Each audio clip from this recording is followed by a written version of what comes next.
Assalamualaikum warahmatullahi wabarakatuh. Innal hamdalillah nahmaduhu wa nasta'inuhu wa nastaghfiruh wa na'udzu billahi min shururi anfusina wa min sayyiati a'malina. Man yahdihillahu fala mudilla lahu wa man yudlil fala hadiya lahu. أشهد أن لا إله إلا الله وحده لا شريك له وأشهد أن محمدا عبده ورسوله. اللهم صل وسلم وبارك على محمد وعلى آله وأصحابه أجمعين. أما بعد. Muslimin muslimat yang dirahmati Allah Ta'ala sekalian, Alhamdulillah, dengan izin Allah Ta'ala kita menyambung kembali bicara kita yang terhenti pada 17 hari bulan 7 yang lalu. Pertemuan kita di sini dengan izin Allah Ta'ala pada halaman 137 teks kita. Ya. Kita dah masuk pada hadis yang kelima dalam susunan 42 hadis yang asalnya disusun oleh Al-Imam An-Nawawi atau nama sebenar beliau Yahya bin Sharaf rahimahullahu ta'ala. Salah seorang tokoh besar bidang ilmu bermazhab Syafi'i yang meninggal tahun 676 Hijrah. Dan Al-Imam An-Nawawi rahimahullahu ta'ala sempat memberikan syarah kepada kesemua 42 hadis dalam susunan beliau ni lah. Dan kalau orang sungkai biasanya sebut hadis 40 lah. Jadi kita hadis yang kelima ni, tajuk besarnya adalah berkaitan dengan muhdatsatul umur, iaitu perkara-perkara baharu yang diada-adakan di dalam agama kita lah, yang tidak ada sandaran yang jelas sama ada daripada Al-Quran ataupun hadis-hadis baginda Nabi SAW, ataupun juga tidak ada sandaran yang jelas daripada huraian ataupun keterangan para ulama yang muktabar rahimahumullah ta'ala. Jadi kita nak masuk pada teks kita tu, perkara kedua tu di bawah faslun bab kecilnya amal-amal agama yang tidak diterima lah. Ya. Jadi saya nak terus nak jimat masa kita malam ni dengan izin Allah Ta'ala pada perenggan di bawah sekali tu yang sebut pada zaman dahulu ni, di zaman ketika hayatnya baginda Nabi SAW. Ya. Ada seorang lelaki di kalangan sahabat Nabi. Riwayat ni memang sahih lah. Antaranya diriwayatkan oleh Al-Imam Al-Bukhari ataupun Muhammad bin Ismail rahimahullahu ta'ala, meninggal tahun 256 Hijrah. Kitabnya Sahih Al-Bukhari. Riwayat ni daripada Ibnu Abbas, Abdullah bin Abbas radhiyallahu anhuma, sepupu Nabi juga sahabat Nabi yang meninggal tahun 68 Hijrah di Taif. Ya. Cerita dia, ada seorang lelaki berdiri di tengah panas matahari. Dia ni bernazar lah, bernazar. Saya ringkaskan. Dia bernazar masa tu tatkala baginda Nabi SAW berkhutbah. Ya. Lelaki ni dipanggil kunyahnya, panggilannya Abu Israel. Kalau bahasa orang sungkai, bapa Israel lah. Kita pernah bicara dulu, tak apa ya.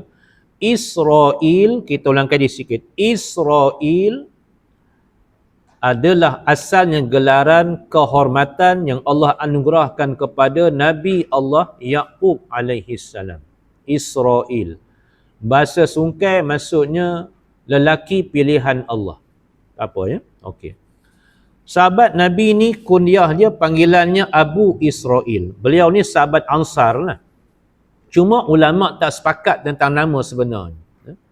Kalau kita merujuk dalam kitab Nailul Autar, susunan Imam Asy-Syaukani Muhammad bin Ali rahimahullahu ta'ala, tokoh besar bidang ilmu dari San'a sebelah Yaman, meninggal tahun 1250 Hijrah. Ada beberapa pendapat tentang nama sebenar, maksudnya Abu Israel ni radhiyallahu anhu, sahabat Ansar ni. Qila, pandangan pertama kata namanya Qushair radhiyallahu anhu. Pandangan kedua pula sebut, kata Al-Imam Asy-Syaukani rahimahullah taala namanya adalah Busair. Busair, tak apalah, saya ringkas saja. Pandangan ketiga pula sebut namanya Qaisar. Pandangan keempat pula sebut namanya Qaisar dengan huruf sin. Tak apalah. Di situ kalau kita tak tahu pun, don't worry, be happy. Tapi cerita je yang masyhurnya, beliau ni dengan kunyah panggilan dia Abu Israil Al-Ansari radhiyallahu anhu. Jadi ketika tu apabila baginda Nabi melihat dia ni, ketika baginda Nabi sedang berkhutbah, nanti ada muka surat sebelah tu kisah yang lebih kurang sama juga. Riwayat yang sama dalam kitab Sahih Al-Bukhari juga daripada Abdullah bin Abbas radhiyallahu anhu. Jadi ketika tu baginda Nabi memberhentikan khutbah seketika. Hari tu hari Jumaat. Sebab Abu Israil ni dia bernazar, maksudnya nazar pertama dia, Nabi khutbah di atas mimbar hari Jumaat tu, dia nak berdiri di tengah-tengah panas. Kemudian nazar dia yang keduanya, dia tak mahu bercakap dengan sesiapa pun sepanjang hari tu. Nazar ketiganya, dia nak berpuasa. Ketika baginda Nabi naik mimbar hari itulah. Itu cerita. 3 bentuk nazar dia lah ketika tu.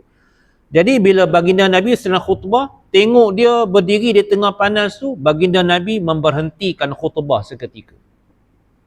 Kemudian baginda Nabi tanya dia, kenapa dengan dia tu? Bahasa sungkai lebih kurang ni lah. Maka ketika tu ada di kalangan sahabat yang jawab masa tu, wahai Rasulullah, Abu Israil tu dia bernazar.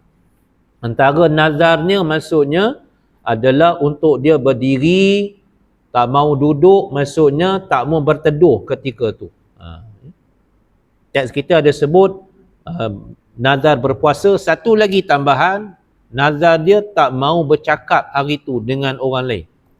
Dia nak diamkan diri dia sepanjang hari itulah. Kemudian teks kita sebut baginda Nabi SAW menyuruh lelaki tersebut, Abu Israil ni tadi radhiyallahu anhu, supaya dia segera duduk dan dia berteduh. Kemudian tentang puasanya tu, maka dia wajib sempurnakanlah ya, sebab nazar di situ lah, kita faham di situ lah. Jadi maknanya tidak dibenarkan dia bernazar untuk dia terus berdiri ketika tu. Tu sebab saya seringan tambah sikit lah. Kalau ada orang kampung Guntung Sungkai nak bernazar, katalah contohnya pasukan bola sepak kampung Guntung Sungkai kalau dapat mengalahkan pasukan bola sepak Manchester United, contohnya lah, maka ada orang kampung Guntung Sungkai nak membotokkan kepala dia, cukur habis rambut semua tu lah. Sebenarnya kalau kita balik fiqh sedikit lah, bab fiqh ya, bab nazar ni, maksudnya nazar ni dia mesti asalnya perkara yang nak dinazarkan itu tergolong dalam perkara ibadah dalam agama lah. Jadi kalau nak menggondolkan kepala ataupun nak cukur rambut, dia tidak termasuk pengertian nazar yang sebenar. Sama juga kalau ada orang kampung Guntung Sungkai bernazar nak mendaki Gunung Everest pula. Oh gitu pula. Ataupun bernazar pula kalau anak lulus periksa dengan cemerlang nak menyelam di lautan Pasifik. Oh, rupa hebat. Jadi yang tu tak dinamakan nazar, malah membahayakan pula. Usah buat kerja tu lah. Jadi saya ulang balik. Bentuk 3 nazar tu tadi, Abu Israil Al-Ansari radhiyallahu anhu, dia bernazar 3 bentuk. Pertama, dia nak bernazar masa tu bila baginda Nabi berkhutbah pada hari Jumaat di atas mimbar, dia nak duduk, dia nak berdiri di tengah panas, tak mau duduk. Yang keduanya, dia nak bernazar, iaitulah dia tak mau bercakap dengan orang sepanjang hari tu. Yang ketiga, dia bernazar nak puasa. Maka yang baginda Nabi benarkan dia teruskan nazarnya adalah puasa tu lah. Sebab puasa tu termasuk ibadah secara umumnya, tu asal dia. Tu kita kena faham di situ lah. Jadi Nabi suruh dia lepas pada tu, lepas pada ni, suruh dia bercakap dengan orang. Jangan tak bercakap. Gitulah kita ringkaskan ceritanya. Okey. Jadi kalau kita melihat di sini, jelas kepada kita, tak apa saya ringkaskan saja. Ada pula riwayat yang menyatakan, ni juga riwayat yang sahih, cerita yang sama juga dalam kitab Sahih Al-Bukhari, juga daripada Abdullah bin Abbas radhiyallahu anhuma, menyatakan kejadian tersebut macam kita sebut di awal tadi berlakunya pada hari Jumaat di situlah. Baginda Nabi berkhutbah di atas mimbar pada hari Jumaat ketika itulah. Itu sebab kalau kita melihat di sini jelas kepada kita, kata penyusun kitab kita di sini, saya baca sikitlah, iaitu tentang perbuatan berdiri yang dijadikan satu nazar di situ. Berdiri adalah satu perbuatan dalam ibadah pada tempat yang tertentu di situlah. Macam dalam solat qiyam kan. Kalau kita bicara sedikit, ulang kali sikit, fiqh mazhab Syafi'i, ya, iaitu 13 perkara rukun solat tu yang kita sedia maklum, arkanus solat, antaranya qiyam, berdiri betul lah, bahasa sungkai maksudnya bagi yang mampu kan. Di situlah ada cerita kan. Jadi qiyam tu berdiri nak dijadikan ibadah. Di situ dia ada tempat-tempat tertentu. Contohnya teks kita sebut pada solat. Kemudian ketika melaungkan al-azan ataupun an-nida muazzin lah kan. Bagi yang mampu lah, yang ada kemampuan, masa ketika tu adalah dia berdiri. Kemudian ketika berdoa di Arafah umpamanya, dan tidaklah dapat dijadikan berdiri itu satu ibadah pada tempat-tempat yang tidak diperintahkan, maksudnya oleh Allah Azza wa Jal. Itu penting di situ. Maksudnya kena letakkan qiyam tu betul pada tempat dia. Macam tadi tu Abu Israil radhiyallahu anhu nak berdiri, maksudnya ketika Nabi berkhutbah. Asalnya di situ bukan termasuk perkara yang disyariatkan. Kita sudah maklum ketika tu lah. Tak apa, balik anda cerita. Kerana itu bukanlah, ni penting, tiap-tiap yang menjadi qurbatun, qurbah. Asal bahasa Arab, qurbatun. Qurbatun ni perbuatan yang mendekatkan diri kepada Allah. Pada suatu tempat dapat dijadikan qurbatun pada suatu tempat lain. Tak boleh begitulah. Sebab ibadah ni dia ada dia punya kerangka dia di situ. Daripada syariat yang Allah turunkan, ditunjukkan dengan sempurna oleh junjungan besar baginda Nabi sallallahu alaihi wasallam. Tu kita sudah maklumlah. Tak apa, balik ke cara sini kan. Dan inilah sebabnya berdiri lelaki tersebut, Abu Israil Al-Ansari radhiyallahu anhu, tidak dipandang suatu perbuatan baik untuk dekatkan diri pada Allah. Walaupun dia niat asalnya maksudnya begitu. Tetapi dia tidak termasuk perkara yang disyariatkan. Itu sebab baginda Nabi suruh dia maksudnya putuskan nazar dia tu. Jangan teruskan. Pergi cari tempat redup, duduk. Masa khutbah duduklah. Ni cerita kan. Tu kita faham situ. Ada pula perbuatan yang bukan ibadah tetapi termasuk kepada bahagiannya hukum jinayah di situ.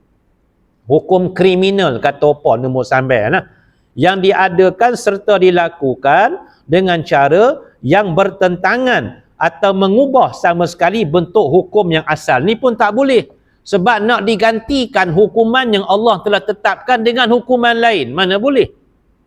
Contoh ni bagi teks kita ni.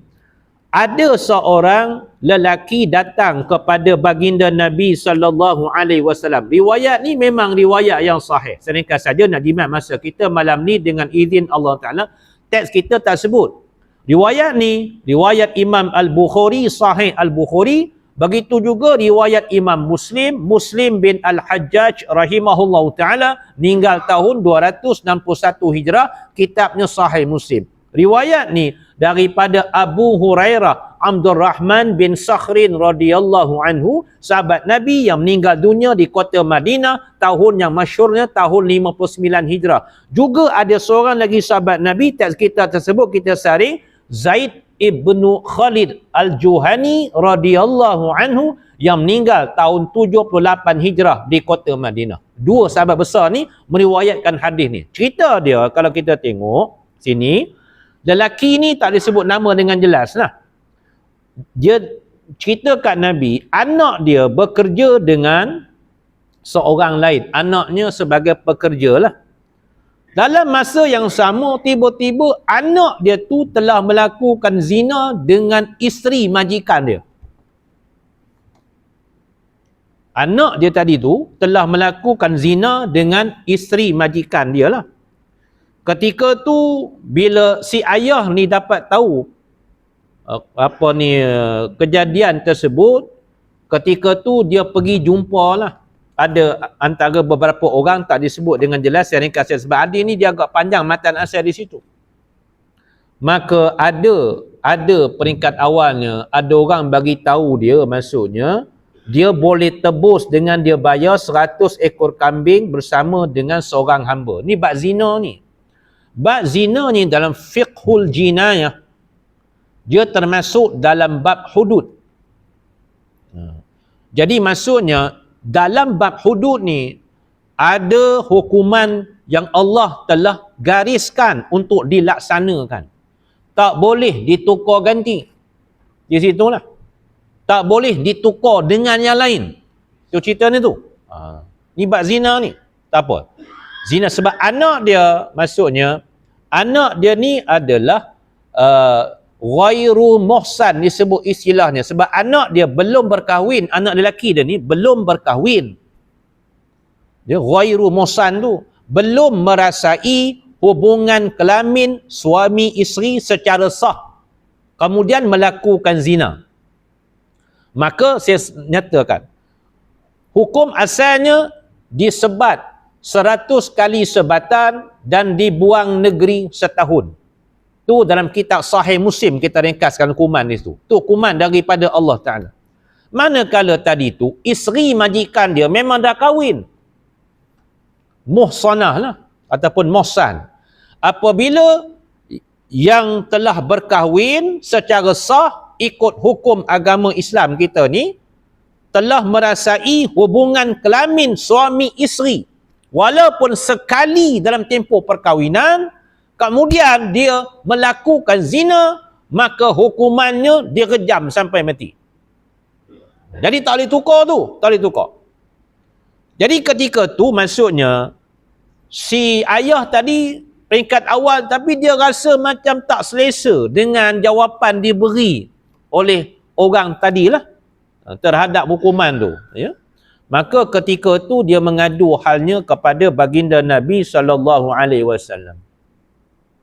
Maka ketika itulah baginda Nabi jawab, teks kita ni, kepada si ayah ni tadi, bahawa kambing dan hamba engkau itu hendaklah dikembalikan kepada engkau. Ambil balik. Ambil balik maksudnya 100 ekor kambing engkau tadi tu dan seorang hamba yang kau beri tadi tu, ambil balik, dan anak engkau tu maksudnya akan dikenakan 100 kali sebatan, ya, dan juga akan dibuang negeri atau daerah selama setahun. Jika itulah. Dan tentang, saya tambah sikit lah, kita dah sebut tentang isteri kepada majikan anak itu, sahabat Nabi perintahkan sahabat Nabi yang lain, maksud Nabi perintah sahabat Nabi yang lain pergi laksanakan hukuman rejam ke atas dia. Itu hukum gitulah. Ini contohlah, maksudnya kalau hukum yang Allah dah tetapkan tak boleh ditukar ganti. Walaupun bidang kuasa mana sekalipun atas dunia ni, maksudnya tak boleh menukarkan perkara tersebut. Kalau ditukar, dia jadi perkara yang kita bicara bab ni muhdatsatul umur. Perkara-perkara baharu yang diada-adakan di dalam agama. Ini sebagai contoh di sinilah. Okey. Jadi muslimin, muslimat yang dirahmati Allah Subhanahu wa taala, tak apalah. Saya nak teruskan bicara, tengok ibrah pengajaran pada hadis kelima ni. Yang pertama kita ringkas saja, nak jimat masa kita malam ni dengan izin Allah Taala, menunjukkan bahawa tiap-tiap amalan yang tidak disyariatkan agama atau tidak ditunjukkan oleh dalil yang jelas adalah mardud, tertolak di situlah. Arti tidak diterima di sisi Allah Ta'ala. Ya? Habis itu yang pertama lah. Yang kedua, menunjukkan bahawa tidaklah dapat beramal dengan suatu amalan yang keluar dari hukum syarak atau yang menyalahinya. Juga tidaklah dapat diterima alasan orang yang berbuat kejahatan mengatakan bahawa ia tidak mengadakan kejahatan itu. Ia hanya berbuat menurut apa yang telah diadakan dan telah banyak dikerjakan oleh orang lain sebelumnya. Sebutnya nak ikut ni isunya, isu ikut maksudnya orang sebelum. Tanpa usul periksa di situlah. Ni juga perkara yang disebutkan di sini tak sepatutnya berlaku lah. Itu sebab penyusun kitab kita ni sempat mengambil iaitulah huraian sedikit daripada penyusun asal kitab Al-Imam An-Nawawi, Yahya bin Sharaf rahimahullah ta'ala, di dalam syarah kepada hadis ini, iaitu kata Al-Imam An-Nawawi rahimahullah ta'ala, nota di bawah sekali itu ada dalam teks bahasa Arab di situlah, tak apalah. Wa fihi dalilun ala an man ibtada'a fid din bid'atan la tuwafiqu syar'a fa ithmuhu ma 'alaihi wa 'amaluhu mardudun 'alaihi wa annahu yastahiqul wa'id wa qad qala sallallahu alaihi wasallam man ahdatha hadathan aw awa muhdithan fa 'alaihi la'natullah. Teks kita tersebut bahawa orang yang mengadakan sesuatu dalam agama yang tak ada sandaran jelas. Ini kalam Imam Nawawi ni dalam syarah kepada kitab Matnul Arba'in An-Nawawiyah ni, yang tidak sesuai dengan syarak. Di situ lah. Syarak ni peraturan agama Allah turunkan. Pertama, fa'ithmuha alaih, maka ia adalah berdosa. Yang lakukan tu. Dan keduanya, wa'amaluhu mardudun alaih, dan keduanya amalannya, maksudnya dikembalikan kepadanya, maksudnya tertolak. Bahasa lain tertolak. Allah tak terima amalan dia. Dan yang ketiganya, dia berhak mendapat al-wa'idu. Kita ulang kali balik. Al-wa'idu satu lagi al-wa'du. Dari sudut lurah bahasa, dua-dua janji. Kalau bahasa orang Sungkai lah.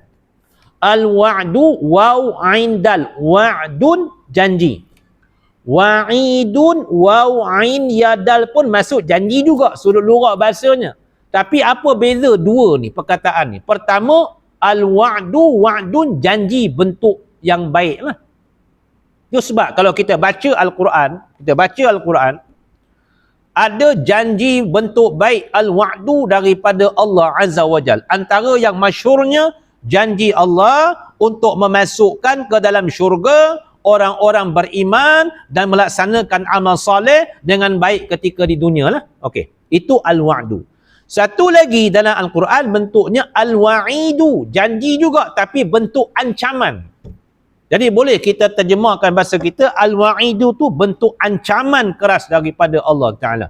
Contohnya, janji ancaman keras ni, janji neraka, na'udzubillah.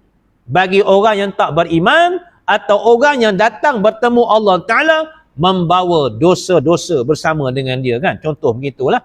Jadi kita dalam hidup kita ni, maksudnya kita hendak al-wa'du, janji bentuk yang baik tu, kita elakkan kita terjebak dalam al-wa'idu, janji bentuk ancaman. Sama juga hadis-hadis baginda Nabi juga, Nabi sebut bentuk begitu juga. Ada al-wa'du, ada juga masa yang lain al-wa'idu. Maka di sini kata Al-Imam An-Nawawi rahimahullah ta'ala, orang yang melakukan amalan tanpa sandaran yang jelas ni, dia dapat al-wa'idu, janji bentuk ancaman atau amaran keras daripada Allah Ta'ala, sebabnya telah bersabda baginda Nabi SAW. Kita tengok muka surat sebelah akhir tu ya. Hadis ni memang hadis yang sahih. Antaranya riwayat Imam Al-Bukhari dalam Sahih Al-Bukhari daripada Ali bin Abi Talib radhiyallahu anhu, iaitu barang siapa mengada-ngadakan suatu perkara baharu di situ, ya, hadatsan di situ, atau menolong awa muhdithan, atau dia melindungi orang yang melakukan perkara baru tu, ataupun dia bantu orang tu umpamanya, maka atasnya laknatullah, kutukkan Allah Azza wa Jalla. Jadi perkara ni perkara yang berat di situ lah. Sebenarnya kalau kita tengok asas Sahih Al-Bukhari, ya, bahawa Nabi sambung lagi tu, fa'alaihi la'natullah wal malaikati wan nasi ajma'in. Ya, bukan setakat kutukkan Allah, kutukkan malaikat, kutukkan manusia seluruhnya. Dan bila dia kembali bertemu Allah Ta'ala, Nabi sebut di penghujung riwayat tu, teks kita tak saring, kita saring lah tak apa. Ya? La yuqbalu minhu sarfun wala adlun. Tidak diterima daripadanya sarfun ni. Sarfun maksudnya adalah amalan sunat nafilah. Tidak diterima daripada dia adlun. Adlun tu maksudnya faridah, amalan yang wajib. Itu ceritanya lah. Satu bentuk al-wa'idu, ancaman keras daripada Allah Ta'ala yang disampaikan melalui lidah Rasulnya yang mulia sallallahu alaihi wasallam. Jadi balik kita bicara ni, habis cerita tu tak apalah di situ ya. Okey. Kita tengok hadis yang baharu lah, hadis yang ke-6. Al-hadithus sadis, teks kita ya, halaman 141 ni. Hadis ni agak panjang sedikit tapi kita baca. An Abi Abdillah An-Nu'man ibni Bashir radhiyallahu anhuma qala sami'tu Rasulullah sallallahu alaihi wasallam yaqul innal halala bayyin wa innal harama bayyin wa bainahuma umurun mushtabihat la ya'lamuhunna katsirun minan nas famanittaqa syubhat faqad istabra'a lidinihi wa 'irdihi wa man waqa'a fi syubhat waqa'a fil haram karra'i yar'a hawla al-hima yushiku an yarta'a fi ala wa inna likulli malikin hima ala wa inna himallahi muharimu ala wa inna fil jasadi mudghah. Yang ni kata apa dengan sikit, aku ingat ujung tu sikit dot, kata apa. Kan? Sebab matan hadis ni panjang kan. Matan hadis panjang, kita nak ngapal letih Quran pun mangko juga dot, kata apa. Kita kan. Kita ngaku je lah, termasuk ke depan ni pun sama. Kan? Kita kan, tak apalah tu. Sebab dhabit ni, kekuatan ingatan ni, satu al-minnah, anugerah yang hebat Allah beri kepada orang-orang tertentu yang Allah pilih. Itulah. Itu sebab kita ulang kaji balik, para ulama khususnya di kalangan muhaddithun, para ulama hadis rahimahumullah ta'ala, antara kelebihan Allah bagi pada mereka ni, termasuk Imam Nawawi ni lah, dhabit, kekuatan ingatan yang luar biasa. Mereka tak ada pedoman macam kita sekarang ni, termasuk ke depan sama. Ada gadget ni pun lupa juga. Gitu. Gadget pun lupa juga. Kita ngaku je lah. Kita sekarang ni banyak berpaut, kita guna bahasa berpaut kepada kalam-kalam ulama yang muktabar ni rahimahumullah. Imam Nawawi ni bayangkan, ya, dia catat tu, maksudnya matan hadis tu ya, matan hadis. Dia banyak kitab lagi. Kan? Riyadhus Salihin, ribuan hadis dalam tu. Yang panjang pun sampai 2 muka surat. Sekarang kertas A4 pun ada tu. Ingat tu kotan. Hebat tak hebat di situ ni. Satu demi satu tu matan ingat. Tu ceritanya kan. Balik dia bercara. Kita baru baca hilang. Termasuk ke depan pun sama lah. Yang aku ingat tu hadis pertama tu, innamal a'malu binniyat, kata apa kan. Kamu sambung tu, kata apa nama sampai. Itulah cerita kan. Apa hebat yang kita, tak ada apa pun. Jadi apa kita nak banggakan? Itu cerita. Syukur sangat pada Allah Ta'ala. Kenapa? Sebab Allah Ta'ala telah melahirkan tokoh-tokoh besar bidang ilmu sebelum kita. Dan kita dapat manfaat, kebaikan-kebaikan yang begitu banyak daripada hasil peninggalan mereka. Barakah ilmu yang Allah beri itu. Keikhlasan mereka dalam menulis, keikhlasan mereka di dalam menyampaikan ilmu, keikhlasan mereka dalam menghafaz ilmu dan perkara-perkara yang seumpama dengannya. Huraian mereka evergreen. Di situlah kita guna bahasa tu lah. Maksudnya sampai hari ni jadi rujukan. Balik dia bercara sini kan. Okey. Dia ingat di bawah tu sajalah. Ala wa inna fil jasadi mudghah idza salahat salahal jasadu kullu wa idza fasadat fasadal jasadu kullu ala wahiyal qalb. Rawahul Bukhari wa Muslim. Sebenarnya kalau disiplin pengajar hadis yang sebenar kena baca depan guru dengan sanad sekali, haddatsana, haddatsani, semua tu kena baca. Kalau dia silap, guru tu akan betulkan. Ya, tu cara dia. Bukan main redah, dodot. Tak apalah. Kita orang biasa, termasuk diri saya, tak apalah. Kita ni lemah, termasuk ke depan ni pun sama. Setakat kemampuan yang Allah beri, tu sajalah. Nak ceritanya tu. Nak cerita ni, itulah sebenarnya. Kita tanyalah sahabat-sahabat kita yang takhasus dalam bidang tersebut, kita tanya dia. Untuk pengajiannya macam tu. Nak khatam tu satu kitab di situ, depan guru itu. Cara. Balik kita bercara di sini. Okey. Apa maksud riwayat lebih kurang, bahasa sungkai lebih kurang lah. Daripada Abu Abdillah. Bapa Abdillah tu kunyah panggilan, bukan nama sebenar. Orang Arab biasalah tu, dia nisbahkan seseorang kepada anak lelaki yang sulung. Biasa macam tu lah. Kalau isteri dia Ummu Abdillah, ibu Abdullah. Okey. Ni sahabat Nabi ni An-Nu'man ibnu Bashir radhiyallahu anhuma. Kenapa disebut radhiyallahu anhuma? Allah telah redha atas keduanya. Maksudnya An-Nu'man ni anak, Bashir tu ayah. Okey. Bila kita rujuk kepada kitab Al-Imam An-Nawawi, iaitu kitab Tahdzibul Asma' wal Lughat, kata Al-Imam An-Nawawi rahimahullah ta'ala bahawa ayah kepada An-Nu'man ni Bashir bin Tha'labah bin Sa'ad radhiyallahu anhu. Jadi dia juga sahabat Nabi lah.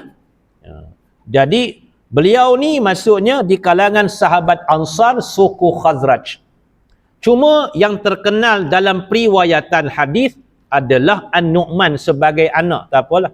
Kata Al-Imam An-Nawawi rahimahullah ta'ala, An-Nu'man ni radhiyallahu anhu sempat riwayat sebanyak 114 hadis daripada baginda Nabi sallallahu alaihi wasallam. Kemudian An-Nu'man ni radhiyallahu anhu seorang syair, penyair yang hebat di kalangan sahabat Nabi. Dan juga seorang yang jawadun, seorang yang dermawan. Maksudnya dia banyak melakukan tabarruk, sumbangan, sedekah dan perkara seumpama dalam kehidupan dia lah. Dan meninggal dunia di Hims, wilayah Syam, tahun 64 Hijrah. Itu Imam Nawawi sebut dalam kitab beliau Tahdzibul Asma' wal Lughat. Ketika menceritakan sedikit biodata An-Nu'man bin Bashir ni radhiyallahu anhu. Sementara ibu kepada An-Nu'man ni juga adalah sahabiah, namanya Amrah bintu Rawahah radhiyallahu anha. Dia juga beriman masa tu di kalangan sahabiyat. Tapi saya ringkaskan sajalah. Jadi kata An-Nu'man bin Bashir radhiyallahu anhuma, aku telah mendengar baginda Nabi sallallahu alaihi wasallam bersabda, sesungguhnya yang halal itu nyata atau jelas atau terang, bayyin tu maksudnya, nyata, terang, jelas, ya. Begitu juga yang haram itu juga bayyin, nyata, terang dan jelas. Cumanya baginda Nabi sebut antara keduanya, antara perkara yang halal yang Allah telah tetapkan secara jelas, juga antara perkara haram yang Allah telah tetapkan dengan jelas, maka antara kedua tu ada umurun mushtabihat, perkara-perkara yang kesamaran, tak jelas hukumnya, yang kebanyakan manusia, kathirun minan nas, mereka tidak mengetahui. Tu Nabi sebut dengan jelas tu. Kebanyakan manusia tak mengetahui. Itu sebab kita dahulukan tak apa. Ada riwayat yang sahih, kita akan bicara nantilah dalam kitab kita. Di sisi Imam At-Tirmidzi, Muhammad bin Isa rahimahullah ta'ala, meninggal tahun 279 Hijrah. Dalam kitab beliau Sunan At-Tirmidzi. Baginda Nabi sebut pendek dia. Bila kita dalam keraguan ni, katalah kita pergi kedai, tengok barang nak beli ni boleh makan ke tak boleh makan, contoh kan. Timbul keraguan, raibun, syakun begitu. Apa Nabi sabdakan? Nak amal sifat warak. Moga-moga begitulah Allah anugerahkan. Da' ma yaribuka ila ma la yaribuka. Boleh baca juga. Da' ma yuribuka ila ma la yuribuka. Ya tu bari atas, ya tu bari depan pun boleh baca dua-dua sahih. Apa maksudnya? Kamu tinggalkan perkara yang meragukan kamu kepada yang tidak meragukan. Ada dia gitu je. Kalau kita nak amal dengan sifat warak ni apa? Warak ni meninggalkan yang syubhat. Ya. Itu antara huraian Imam Muhammad Abdir Rauf Al-Munawi, tokoh besar bidang ilmu bermadzhab Syafi'i dari Mesir, meninggal di Al-Qahirah tahun 1031 Hijrah. Dalam kitab beliau Faidul Qadir, kita ringkaskan saja. Kita nak amalkan sifat warak. Itu sebab kalau kita rujuk hadis Nabi, antaranya kalau kita rujuk kitab Musnad Al-Kabir susunan Imam Al-Bazzar Ahmad bin Amru rahimahullah ta'ala, meninggal tahun 292 Hijrah. Salah seorang tokoh besar bidang hadis, berasal dari kota Basrah, Iraq. Ada hadis yang sanadnya hasan daripada Hudzaifah ibnul Yaman radhiyallahu anhuma. Apa Nabi sabdakan? Wa khairu dinikum al-wara'. Dan sebaik-baik penghayatan atau bahagian penghayatan agama kamu tu adalah sifat wara'. Di situlah tak apa, kita balik kita bicara sini. Jadi di sini baginda Nabi sebut barang siapa yang maksudnya mengelakkan diri dia, memelihara diri dia, ittaqa tu boleh kita terjemahkan, maka barang siapa yang memelihara diri dia daripada perkara yang kesamaran ni, maka sesungguhnya dia telah memelihara amalannya ataupun agama dia dan juga irdih ni, kehormatan diri dia. Dua benda tu pentingnya. Tu Nabi bagi tahu tu. Kalau orang yang dia tak ambil yang syubhah, dia rasa ragu, maka dia terus ragu, tarik handbrake terus. Bila dia ragu je, pegang hadis tadi, da' ma yaribuka ila ma la yaribuka. Kamu tinggalkan perkara yang meragukan kamu kepada yang tak meragukan. Dia tarik handbrake dia. Maka dia selamat dengan izin Allah. Apa yang selamat? Dia selamatkan agama dia dan dia selamatkan juga kehormatan diri dia. Dua benda penting. Kita bukan tengok orang lain, tengok diri kita. Itu je. Dasar pada hadis ni lah. Okey. Dan sebaliknya, orang yang sengaja menjatuhkan dirinya dalam perkara syubhat, dia dah rasa ragu tapi redha juga. Ini yang syubhat ni. Kalau yang memang dah jelas Allah larang, yang haram, dia redha juga. Lagi mangkor wal mangkor lah. Imam Nawawi dia hurai dalam kitab beliau Sahih Muslim bi Syarhin Nawawi pun juga hadis yang sama ni juga. Orang yang dia dah tahu perkara tu dah kesamaran tapi tak apalah, ambil juga. Nampak sedap tengok, tak apa. Contoh kan. Dia ambil juga. Ketika tu apa baginda Nabi sebut? Waqa'a fil haram. Maka dia telah menjatuhkan dirinya dalam perkara yang dilarang Allah. Bahaya di situlah. Bahaya. Kita ambil perenggan hadis tu. Wa man waqa'a fi syubhat waqa'a fil haram. Ni dia sengaja. Dia dah tahu benda tu syubhat dah. Dia dah tahu benda tu kesamaran dah. Tapi dia redah juga. Tak apalah, ambil lah juga. maka dia ni sebenarnya Nabi sebut dia telah jatuhkan dirinya dalam perkara yang dilarang Allah. Masa dah sampai, kita ambil sikit je. Nabi berikan tamsil, perbandingan nak mudah faham. Seperti ar-ra'i, seorang pengembala. Pengembala binatang lah, kambing keumpamanya, yar'a haulal hima. Dia mengembalakan binatang ternakan dia, dia bawa binatang ternakan dia, maksudnya dekat dengan al-hima ni kawasan larangan lah, padang ragut yang dilarang masuk dalam dia.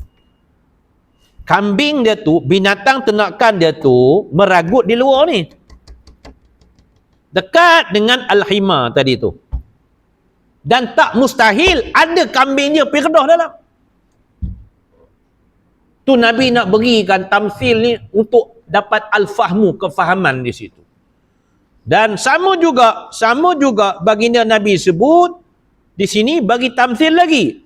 Ala di situ. Ala maksudnya haraf litanbih. Bahasa sungkai, ingatlah. Mudah kita ingat tu. Ala ni sebagai bentuk mulahazah. Kita nak, Allah nak perhatian kita. Kita ambil perhatian. Bila ada kalimah ala tu, bahasa kita ingatlah. Ala, ingatlah. Sesungguhnya bagi setiap raja, malik, dia ada kawasan larangan dia. Kan? Mana boleh orang masuk? Istana contoh kan? Orang kerabat dia raja lah, raja, sultan contoh, dia ada kawasan larangan dia. Orang sungkai mana boleh masuk? Melainkan dengan izin dia lah. Dan Nabi sebut lagi, raja, segala raja, yakni Allah Ta'ala, juga ada hima. Sindiran tu, kinayah. Ada maksudnya tempat larangan, kawasan larangan. Dan himallah, kawasan larangan Allah itu muharimu, perkara-perkara yang Allah larang, yang Allah haramkan. Jadi untuk malam ni kita berhenti dulu situ. Jadi lepas pada ni kita nak beramal hadis ke-6 ni. Bila ragu saja, tarik handbrake. Ragu je, tarik handbrake. Sebab kalau benda tu dah ragu dah memang kesamaran dah tak jelas dah. Dan sekarang ni tak apalah kalau bab makan minum kan, cop halal semua tu lah kita katakan, contoh begitulah. Kita pernah bicara dulu lah. Jadi bila tak ada tu kita rasa ragu, kita nak amalkan sifat wara', maka tarik handbrake, jangan ambil. Kita ingat hadis ke-6 ni. Kalau kita sengaja menjatuhkan diri kita dalam perkara yang kesamaran pun di situ juga mengundang bahaya yang amat sangat. Seperti mana seolah-olah kita dekat dah nak jatuhkan diri kita dalam perkara yang dilarang oleh Allah secara jelasnya. Apatah lagi kalau kita memang sengaja buat benda yang jelas sekali hukumnya dilarang oleh Allah Azza wa Jalla. Banyak benda tak ada cop halal Malaysia kan. Cop halal JAKIM lah. Contohnya duit, wang kan. Mana ada cop halal JAKIM? Contoh gitulah kita kata tu. Kadang-kadang ada under table money, upper table money. Bukan orang Ipoh, orang kampung Guntur Sungkai. Under table money, upper table money, macam-macam table under upper, macam-macam cerita tu lah. Jadi bentuk macam tu dia tak ada cop halal JAKIM, tak ada. Jadi kadang-kadang kita tengok tak apalah, gitu kan. Jadi kita ingat hadis yang ni. Sebab ya.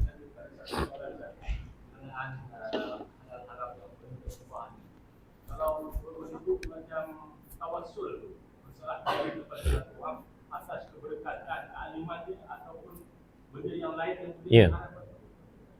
Dia isu tawassul ni memang agak panjang. Saya ni kasih tawassul isu khilafiyah di situ juga. Khilafiyah. Ya. Ada sebagian ulama rahimahumullah sebut tawassul ni maksudnya mengambil keberkatan dengan diri seseorang itu. Bukan minta dia tu doa dak. Maksudnya dia katalah orang ni dah meninggal katalah kan. Tapi dengan keberkatan diri dia tu, amalannya sebagai begitulah. Bukan maksudnya minta dia tu gitu, bukan begitu. Itu Situ sebab isu tawassul ni bab khilafiyah di situlah. Ulama berbeza pandangan.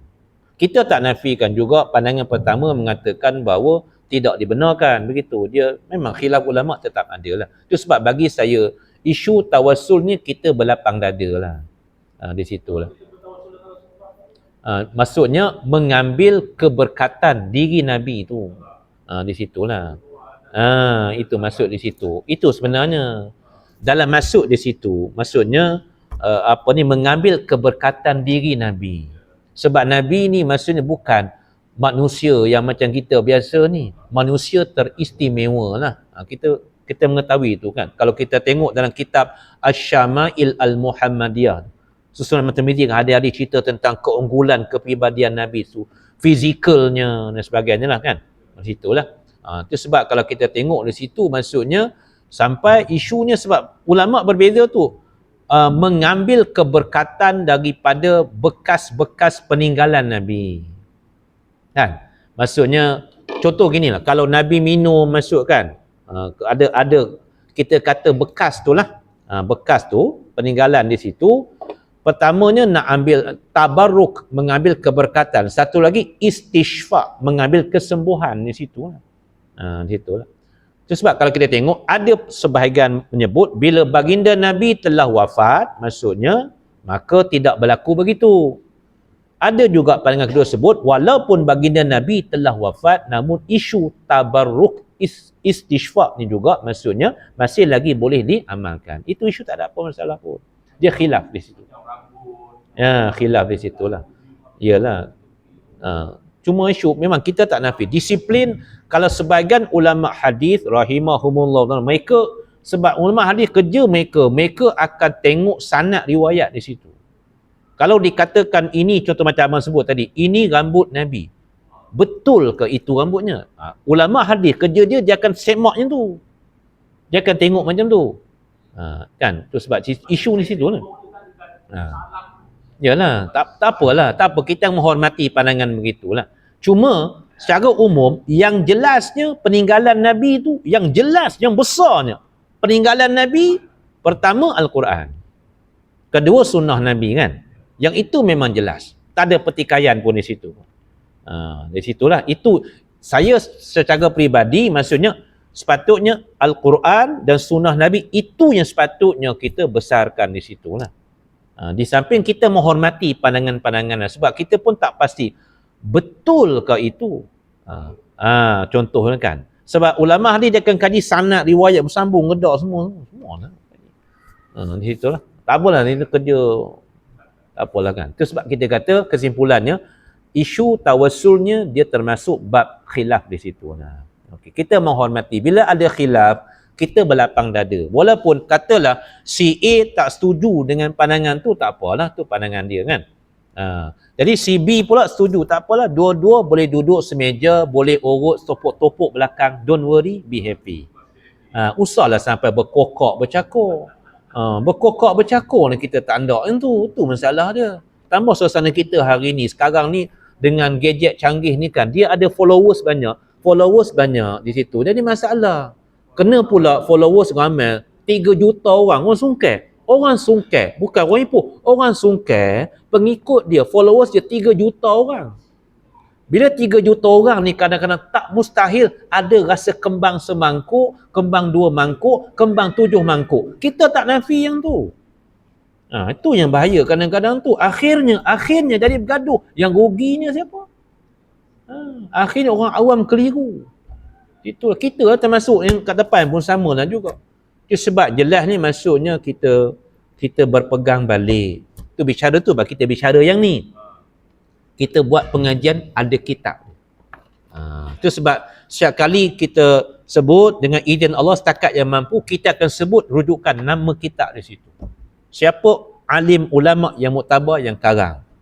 Di situ sebagai pedoman kita, sebab kita nak berpaut pada tu lah pun. Di situlah. Kita semua rapuh Melaka. Yang kat depan pun sama, rapuh Melaka. Jangan berpaut sampai terjerombak kamu Daud. Topah nak sampai. Itulah cerita kan. Ada kesimpulan begitu. Boleh bang tak apa. Jadi tak apa. Jadi kesimpulannya, kalau bab itu bab khilafiyah, kita berlapang dada. Itu je, tak ada apa masalah. usah kita besar-besarkan, tak apa. Yang nak beramal, silalah kan. Yang tak mau, tak apalah. Itu aja sebenarnya. Mudah je. So simple. Don't worry, be happy. Itu aja. Wallahu ta'ala a'lam.